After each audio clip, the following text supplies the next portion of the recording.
अभी हम लोगों ने इससे पहले एक हमारा लेक्चर हो चुका है मध्य प्रदेश के इतिहास में, ठीक है। ये हमारा सेकंड क्लास है मध्य प्रदेश के इतिहास की। एमपीपीएससी जो लोग प्री की तैयारी कर रहे हैं ना, अगर हमारा वीडियो देख रहे हो जल्दी से सब्सक्राइब कर लो, क्योंकि हम यूनिट वाइज अभी स्टार्ट करा है। अभी ओनली एक लेक्चर हुआ है हमारा, ठीक है, मध्य प्रदेश के इतिहास का। जिन्होंने नहीं देखा हो, प्ले लिस्ट बनी हुई है तो उसमें देख लेना, ठीक है। अब ये सेकंड वीडियो है। हम लोगों ने इससे पहले जो वीडियो था उसमें बता देते हैं मैं क्या पढ़ा था। हमने पढ़ा था मध्य प्रदेश का जो इतिहास है, ठीक है। उसमें मेनली हमने देखा था कि सबसे पहले इतिहास क्या होता है, इतिहास को हम कितने भागों में डिवाइड कर सकते हैं, ठीक है। प्रागैतिहासिक काल, आदि ऐतिहासिक काल, ऐतिहासिक काल। फिर हमने प्रागैतिहासिक में मेनली देखा था कि इसमें हम मेनली किसका अध्ययन करेंगे, पाषाण काल, ताम्रपाषाण काल का, ठीक है। तो पाषाण काल क्या होता है, उसको कितने भागों में डिवाइड किया गया था, ये सब हम लोगों ने पढ़ लिया था। जिन्होंने नहीं देखा वो लोग देख लीजिएगा, ठीक है। फिर उसके बाद आज हम पढ़ेंगे क्या, ताम्रपाषाण काल के बारे में, ठीक है।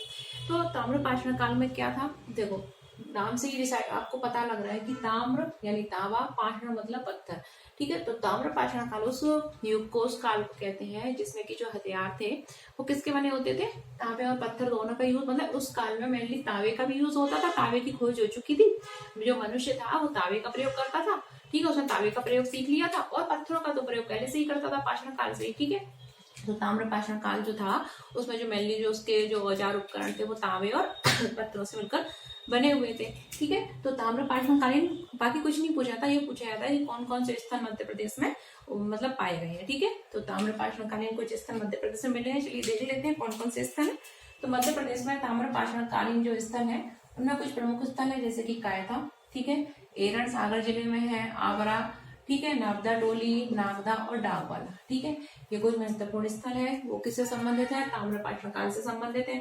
और हम लोगों ने पाषाण काल से संबंधित कुछ स्थल पढ़े थे, क्या पढ़े थे, आदमगढ़ होशंगाबाद में पढ़ा था ना, ठीक है। भीमबेटका कहाँ पे था, रायसेन में, ये पूछा जाता है, ठीक है। तो आप याद रखना मध्य प्रदेश में ताम्रपाषाण कालीन स्थल कौन कौन से है, कायथा, एरन, ठीक है, आगरा, नागदा टोली, नागदा और डाकवाला, ये जो मध्य प्रदेश में प्रमुख, वैसे तो और भी मिले हैं लेकिन प्रश्न इसमें से पूछे जाते हैं, और फालतू जो स्थल है उनसे नहीं पूछे जाते, ठीक है। जो फेमस स्थल है ना उनसे ही पूछे जाते हैं।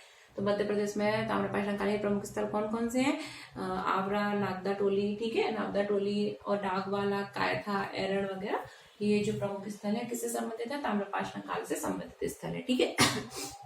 अब देखो एक चीज और याद रखो कि सबसे पहले जो था वो किसकी खोज हुई थी, मनुष्य ने किसका प्रयोग कर खोज हुई, तांबे की। किसकी हुई थी, ठीक है, तांबे की। तांबे के बाद किसकी हुई थी, तांबे के बाद अगर हम देखें तो तांबे के बाद किसकी हुई, कांसे की, और कांसे के बाद किसकी हुई थी, लोहे की। ये याद रखना, ठीक है। सबसे पहले तांबा, तांबे का प्रयोग, फिर कांसे का प्रयोग और फिर लोहे का प्रयोग मनुष्य ने किया, ठीक है। याद रखना सबसे पहले तांबा, तभी तो ताम्रपाषाण काल, फिर काश में हम क्या पढ़ेंगे, हड़प्पा वगैरह, उसके बाद लोहे की खोज हो गई थी, ठीक है। तो सबसे पहले तांबा, फिर कांसा और फिर लोहा। तांबे से भी पहले कौन था, पाषाण यानी कि पत्थर, क्या था, पत्थर। ये चीज याद रखना, ठीक है। इसलिए पाषाण काल, ताम्रपाषाण काल, ठीक, इस आधार पर इसको नाम दिए गए हैं, ठीक। तो ये हो गया। उसके बाद हम देख रहे हैं कि ताम्रपाषाण कालीन औजार जो है ये तो स्थल है, और इन स्थलों में औजार जो है वो कहाँ से मिले हैं, ठीक है। ताम्रपाषाण कालीन जो कुछ स्थल है कौन कौन से हैं, कायथा, एरन, आगरा, नागदा टोली, नागदा और डाकवाला, ये कुछ महत्वपूर्ण स्थल है, ठीक है। और ये जो इसके अतिरिक्त दो अन्य स्थल है, जैसे कि जबलपुर और बालाघाट, ठीक है। तो ये भी इसमें यहाँ से जो स्थल है इनसे क्या मिले हैं, ताम्रकालीन क्या मिले हैं, औजार मिले हैं। याद रखना प्रश्न में ऑलरेडी पूछा जा चुका प्रश्न है कि ताम्रकालीन औजार जो है वो कहाँ से मिले हैं। तो ना अगर ऑप्शन में जबलपुर आता है तो आप राइट लगाएंगे, और बालाघाट आता है तो भी आप उसको राइट आंसर को टिक करेंगे, ठीक है। तो याद रखना ताम्रकालीन जो औजार है मध्य प्रदेश से कहाँ से मिले हैं, जबलपुर से मिले हैं, बालाघाट से मिले हैं। वही तांबे की अगर चूड़ियों की बात करें, क्योंकि ठीक है, ताम्रकालीन अगर संस्कृति में हम देखें कि तांबे की जो चूड़ियां है वो कहाँ से मिली है, एरन। एरन कहाँ पर है, सागर में है, ठीक है। और यहाँ से सती प्रथा के प्रमाण भी प्राप्त हुए थे, ठीक है। जिन्होंने हिस्ट्री पढ़ ली होगी उनको पता होगा एरन से सती प्रथा के प्रमाण भी प्राप्त हुए थे, ठीक है। लेकिन हमको यहाँ पर भी ताम्रपाषाण कालीन संस्कृति पढ़ रहे हैं तो सती प्रथा नहीं देखना है, ठीक है। तो देखो ताम्रपाषाण कालीन प्रमुख स्थल कौन कौन से है, कायथा है, एरन है, आगरा है, नागदा टोली है, नागदा और डाकवाला है। वही ताम्रकालीन जो औजार है वो कहाँ से प्राप्त हुए हैं, वो मिले हैं जबलपुर, बालाघाट से। वही जो एरन है, ठीक है, एक ताम्रपाषाण कालीन स्थल है एरन, वहां से हमको क्या मिली है, तांबे की चूड़ियां मिली है, क्या मिली, सॉरी, तांबे की कुल्हाड़ी मिली है, क्या मिली है, तांबे की कुल्हाड़ी मिली है, ठीक है। क्या मिली है, तांबे की कुल्हाड़ी मिली है, ठीक है। एरण से क्या मिली है, तांबे की कुल्हाड़ी मिली है, ठीक है। एरण से क्या मिला है, तांबे की कुल्हाड़ी प्राप्त हुई है। और एक पॉइंट आपको याद रखना महत्वपूर्ण है, गंगा यमुना जो दोआब क्षेत्र है ना, गंगा यमुना दोआब क्षेत्र, तो उसमें जैसे मतलब चीजें प्राप्त हुई है, जैसी वस्तुएं हमको प्राप्त हुई है ताम्रकालीन, ठीक है, वैसी ही चीजें हमको कहाँ से प्राप्त हुई है, मध्य प्रदेश के गुरिया से। और ये गुरिया किसके अंतर्गत आता है, बालाघाट के अंतर्गत, याद रखना, ठीक है। गंगा यमुना दोआब क्षेत्र से उत्खनन के दौरान जो चीजें प्राप्त हुई है, वैसी ही चीजें हमको वस्तुएं कहाँ से प्राप्त हुई है, वैसी निधियां मतलब ऐसी चीजें हमको कहाँ से प्राप्त हुई है, मध्य प्रदेश में गुरिया। और ये गुरिया कहाँ आता है, ये आता है बालाघाट में। इसके अतिरिक्त और कहाँ से प्राप्त हुई है, जबलपुर से, ठीक है, जबलपुर से। और कहाँ से, रामजीपुर से, ठीक है। तो याद रखना, ये तो पूछे जा सकता है गुरिया, तो गुरिया कहाँ है, बालाघाट में आता है, जबलपुर से। ये दो तो नाम आपको याद रखने हैं, यानी गंगा यमुना दोआब क्षेत्र है, ठीक है, उसमें जो हमको उत्खनन के दौरान जैसी चीजें प्राप्त हुई है, उसी के लगभग मिलती जुलती जो चीजें हैं वो हमको कहाँ से प्राप्त हुई है, जबलपुर से, और गुरिया यानी बालाघाट रामजीपुर से प्राप्त हुई है, ठीक है। उसके बाद हम देखते हैं क्या, ये तो होगी पाषाणकालीन, हम ऑलरेडी पढ़ चुके हैं। ताम्र पाषाण काल में जो महत्वपूर्ण चीजें पूछी जाती है वो मैंने बता दी, ठीक है। और इसके बाद हम क्या देख रहे हैं कि गुहा चित्र देख लेते हैं। क्या देख लेते हैं, गुहा चित्र, ठीक है। अब गुहा चित्र क्या होते हैं, तो देखो गुहा चित्र क्या होते हैं, गुहा मतलब क्या होता है, गुफाएं, गुहा मतलब क्या होता है, गुफाएं, गुफाओं पर जो चित्रकारी होती है वो होती है गुहा चित्र। तो मध्य प्रदेश में बहुत सारे क्या है, गुहा चित्र प्राप्त हुए, इनको शैलाश्रय भी बोल सकते हैं, शैल मतलब पत्थर। अब मानव क्या करता था, उन पत्थरों पर रुकता था आराम से, वहां पे गुफाओं में रुका, ठीक है, और वहां पर क्या करता था, बढ़िया अब बोर हो रहा है, क्या करे, तो वो आराम से पेंटिंग करता रहता, उनमें रहता था पत्थरों में, ठीक है। पत्थरों की जो गुफाएं थी, शैलाश्रय जिनको बोलते हैं, उनमें वो रहा करता था, ठीक है। घर तो होते नहीं थे, ठीक है। अब तो जैसे हमारे पास फ्लैट है, मल्टी है, ऐसे तो तब कुछ था नहीं ना, ठीक है। तो वो क्या, बड़ी बड़ी जो गुफाएं होती थी, शैल में आश्रय लेता था, आश्रय मतलब रुकना, वहां पे ठहरता था, तो इसलिए उनको क्या कहा गया, शैलाश्रय, ठीक है। अब उन शैलाश्रम में कुछ चित्र बने हुए हमको दिखाई देते हैं, जिनको हम बोलते हैं गुहा चित्र। अब ये चित्र किन किन के हैं, ये प्रश्न MPPSC और कई जो मध्य प्रदेश से संबंधित एग्जाम है ना, उनमें पूछ लिए गए हैं, ठीक है। तो उनमें चित्र किस किस के बने होते थे, पशु पक्षियों के, वो क्या करे, पशु पक्षियों के चित्र बनाता था, ठीक है। यानी चित्रकार तो मनुष्य बहुत पहले से था, ठीक है। तो उसमें किसके चित्र होते थे, पशु पक्षियों के, ठीक है। वो शिकार कर रहा है तो उनके चित्र बनाता था कि किस तरीके से वो शिकार कर रहा है, तो वो चित्र प्राप्त होते थे, ठीक है। और जानवरों की लड़ाई, जानवर आपस में लड़ रहे हैं, ठीक है, वो लोग आपस में नृत्य कर रहे हैं, जो मनुष्य लोग हैं आपस में नृत्य कर रहे हैं, ठीक है। और उनके घर का क्या जीवन है, यानी कि औरतें पानी भर रही हैं, कोई कुछ काम कर रहा है, पशु को कोई चरा रहा है, इस तरीके से जो भी वो उनके अपने मतलब घरेलू दैनिक जीवन के जो काम होते थे उससे संबंधित जो चित्रकारी वहां पर करते थे। और उन चित्रकारी में वो किसका यूज करते थे, कलरफुल रंगों का भी प्रयोग करते थे। और वो रंग कौन कौन से होते थे, लाल, काले, नीले और पीले, ठीक है। ये भी प्रश्न पूछा गया है। प्राकृतिक रंग होते थे, हालांकि याद रखना, ठीक है, सिंथेटिक नहीं होते थे। तो किन प्राकृतिक रंगों का प्रयोग करता था मानव चित्रकारी के दौरान, जो शैलाश्रय होते थे उनमें लाल, काले, नीले और पीले रंगों का प्रयोग मानव के द्वारा किया जाता था, ठीक है। जिसमें किससे संबंधित चित्र होते थे, पशु पक्षियों से संबंधित चित्र होते थे, मनुष्य की दैनिक दिनचर्या से संबंधित चित्र होते थे, पशुओं की लड़ाइयों से संबंधित चित्र होते थे, ठीक है, नृत्य से संबंधित चित्र होते थे इत्यादि संबंधित जो चित्र थे वो कई सारी जो शैलाश्रय हैं मध्य प्रदेश में, ठीक है, वहां पर प्राप्त हुए हैं। जैसे कि होशंगाबाद में, आदमगढ़, होशंगाबाद, ठीक है, और भी कई जगह जो है, ठीक है, नरसिंहपुर वगैरह में भी कई सारी शैलाश्रय मध्य प्रदेश में गुफाएं हैं, यहाँ पर हमको ये चित्र इस तरीके से प्राप्त हुए हैं, ठीक है। मेनली इसमें जो आता है सॉरी, होशंगाबाद का आता है, ठीक है, होशंगाबाद, मंदसौर, रीवा, कई सारी शैलाश्रय मध्य प्रदेश में, ठीक है, जिनमें इस तरीके से चित्र हमको प्राप्त हुए हैं। होशंगाबाद ध्यान रखना, ठीक है। तो ये हो गया क्या, गंगा यमुना दोआब क्षेत्र में जैसी चीजें मिली हैं वैसी कहाँ मिली है, मध्य प्रदेश में बालाघाट की गुरिया, जबलपुर से, रामजीपुर से मिली है। शैलाश्रय हमने देख ली है, ठीक है। इसमें चित्र होते थे लाल, पीले, ठीक है, काले, नीले रंगों का क्या होता था, वो प्रयोग करता था। और वो रंग जो होते थे वो कैसे होते थे, प्राकृतिक होते थे, ठीक है। एरण से क्या मिली है, तांबे की कुल्हाड़ी मिली है। जबलपुर और बालाघाट से क्या मिले हैं, ताम्रकालीन औजार मिले हैं। ताम्र पाषाणकालीन कुछ स्थल कौन कौन से हैं, एरण है, सागर में नावदा, टोली, आवड़ा, ठीक है, डाकवाला, ये सब जो है वो क्या है, ताम्र पाषाणकालीन स्थल है, ठीक है। इसके बाद हम देख लेते हैं लोह युग के बारे में, ठीक है। मध्य प्रदेश में लोह युग जो है उसके साक्ष्य कहाँ पे प्राप्त हुए हैं, आपने ये कभी नहीं पढ़ा होगा, ना पाषाणकालीन, ताम्र पाषाणकाल पढ़ लिया होगा, लेकिन लोह युग नहीं पढ़ा होगा, मैं बता रही हूँ, ध्यान से सुन लो, हो सकता है आ जाए, ठीक है। तो लोह युग, ठीक है, तो जो लोह युग है, अब लोह युग क्या होगा, मैंने बताया सबसे पहले पाषाण काल, फिर कौन सा आया, तांबा, फिर कांसा, फिर लोहा एंड में, ठीक है।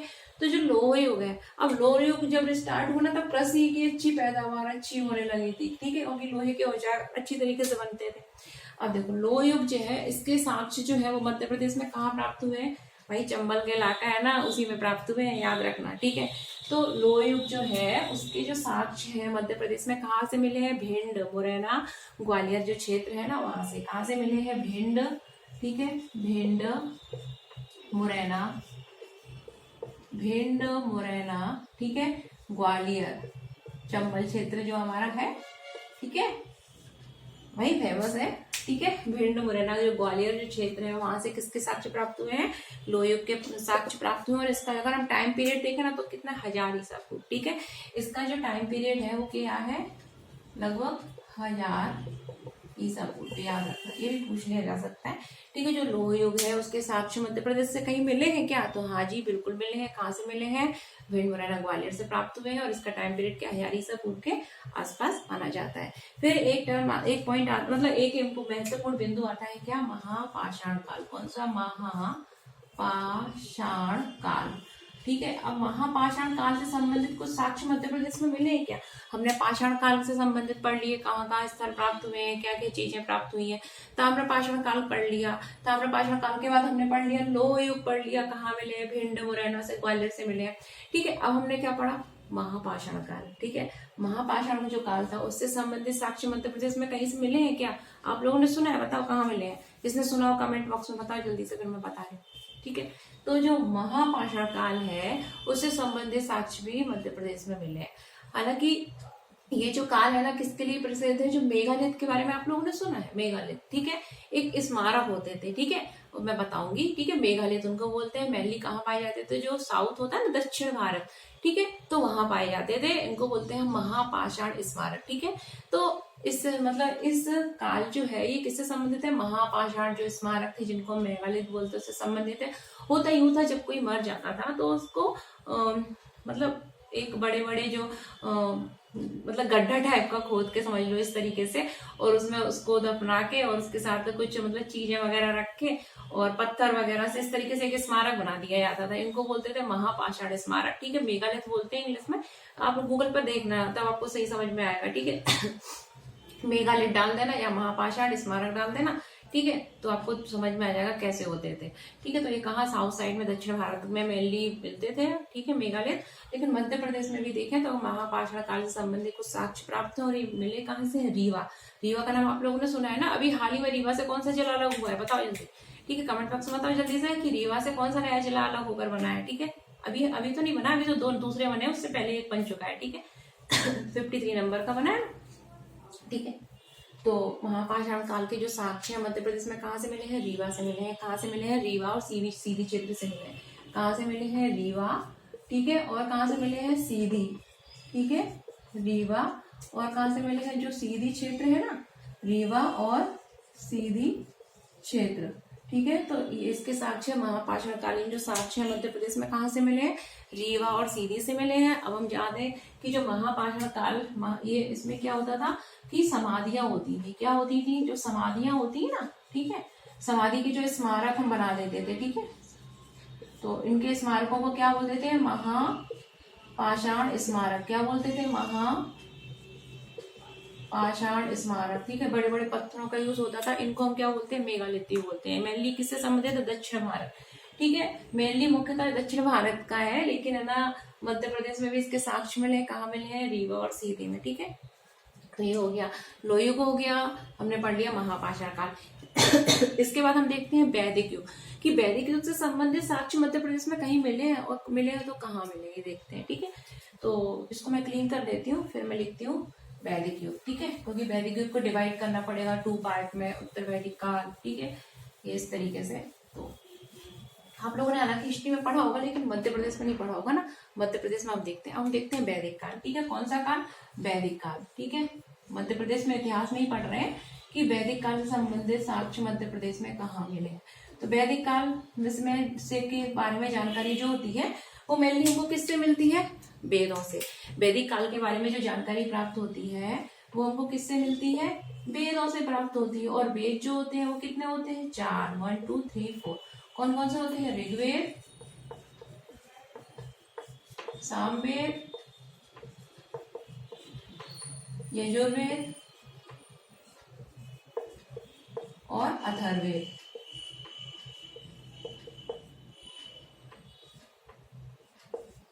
ठीक है, तो वेद जो होते हैं, कितने प्रकार के वेद जो है वो कितने थे?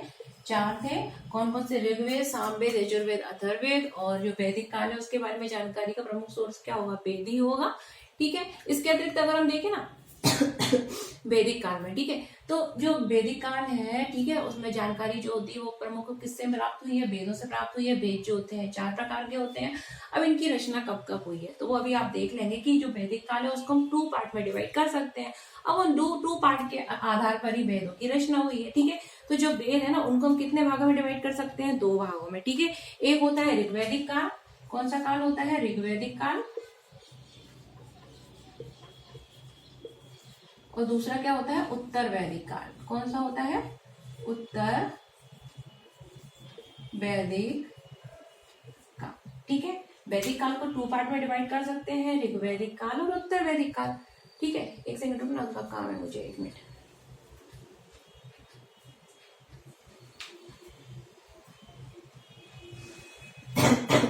हाँ, जो वैदिक काल है ना उसको हम कितने पार्ट में डिवाइड कर सकते हैं? 2 पार्ट में, ऋग्वैदिक काल और उत्तर वैदिक काल।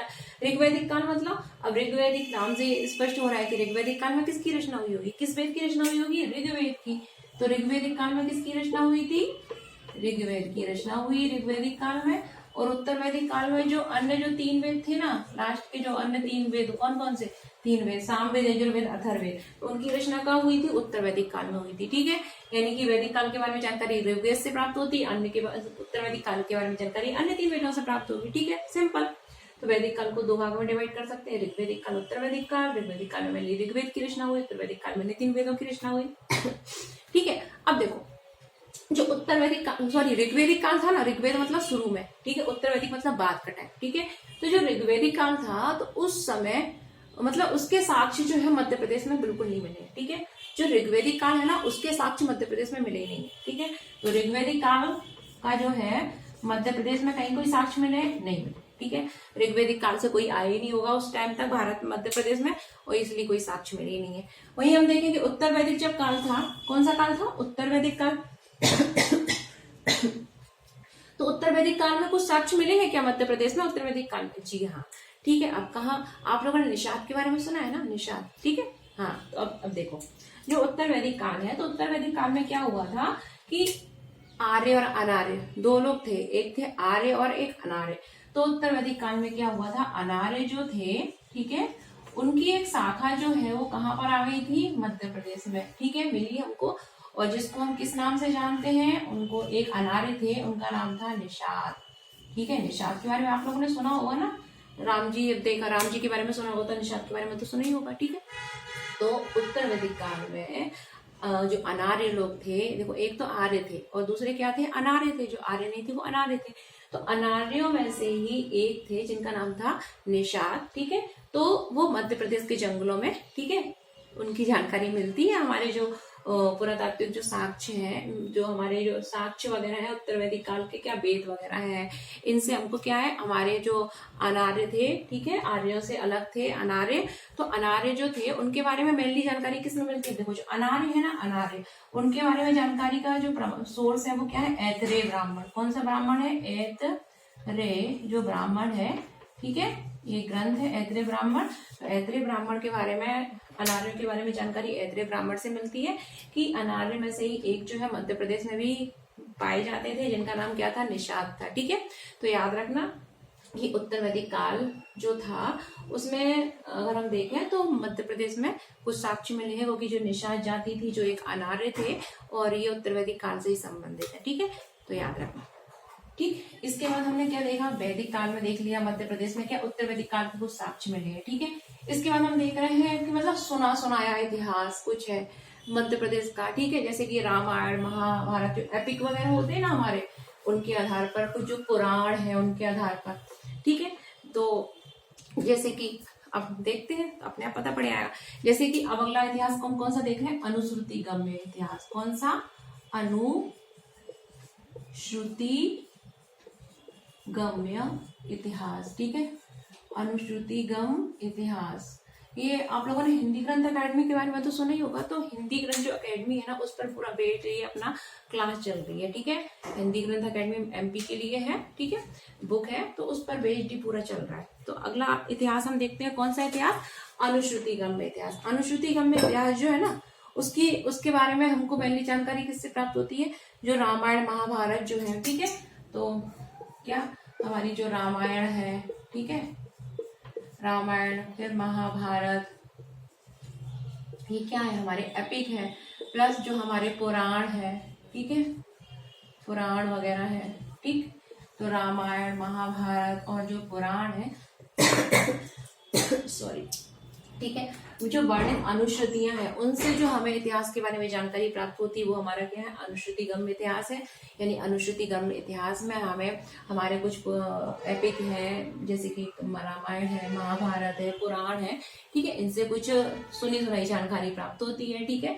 तो वो हमारा अनुश्रुतिगम्य इतिहास है। अब देखो, अनुश्रुतिगम्य इतिहास के अनुसार आप लोगों ने इसको क्लीन कर दो तभी बताती हूँ। अनुश्रुतिगम्य इतिहास में हम देखते हैं कि आप लोगों ने ब्रह्मा जी का तो नाम सुना ही होगा ना। तो अनुश्रुतिगम्य इतिहास हमारा कहता है कि सबसे पहले क्या थे? ब्रह्मा जी थे। सबसे पहले कौन थे? ब्रह्मा थे, ठीक है, ब्रह्मा थे। और ब्रह्मा से कौन उत्पन्न हुए? बीच में बनाती हूँ उसको, ब्रह्मा जी को, ठीक है। ब्रह्मा जो थे ना, ठीक है, ब्रह्मा, ठीक। तो ब्रह्मा जी से किसकी उत्पत्ति हुई? मारीच की। ब्रह्मा जी से किसकी उत्पत्ति हुई? मारीच की, याद रखना। ब्रह्मा जी से किसकी उत्पत्ति हुई थी? मारीच की, ठीक है। ब्रह्मा जी से किसकी उत्पत्ति हुई? मरीच की उत्पत्ति हुई। ताड़का वाला मरीच नहीं है, ये याद रखना, ठीक है। राम जी ने जिसका वध किया था ना मारीच का, वो नहीं है, ताड़का का बेटा नहीं है, ठीक है। तो ब्रह्मा जी से मारीच की उत्पत्ति हुई। और इससे किसकी उत्पत्ति हुई? मारीच का जो बेटा था, मतलब उनसे किसकी उत्पत्ति हुई? कश्यप की। किसकी? मारीच के पुत्र हुए कश्यप, ठीक है। कश्यप ब्रह्मा से उत्पन्न हुए मारीच, मारीच से उत्पन्न हुए कश्यप, और कश्यप से उत्पन्न हुए भी, ठीक है। ये थोड़ा याद रख लो, पूछा जा सकता है। विभिश्वान। कश्यप से कौन उत्पन्न हुए थे? विभिश्वान। कौन उत्पन्न हुए? विभिश्वान, ठीक है, याद रखना। ब्रह्मा से किसकी उत्पत्ति हुई थी? ब्रह्मा से उत्पन्न हुए थे मारीच, मारीच से उत्पन्न हुए थे कश्यप, और कश्यप से कौन उत्पन्न हुए थे? विभिश्वान। ये कैसा इतिहास है हमारा? अनुश्रुतिगम्य इतिहास, मतलब सुना सुनाया किससे? रामायण महाभारत पुराण वगैरह से, ठीक है। तो अनुश्रुतिगम्य इतिहास के अनुसार क्या है कि ब्रह्मा जी से उत्पन्न हुए मारीची, मरीच से कश्यप, और कश्यप से कौन उत्पन्न हुए? विभिश्वान की उत्पत्ति हुई। वहीं जो विभिश्वान थे ना, उनके बेटे आगे कौन हुए? उनके बेटे जो थे वो थे आगे मनु वैवस। कौन थे? मनु वैवस, ठीक है। ये महत्वपूर्ण है, याद रखना। मनु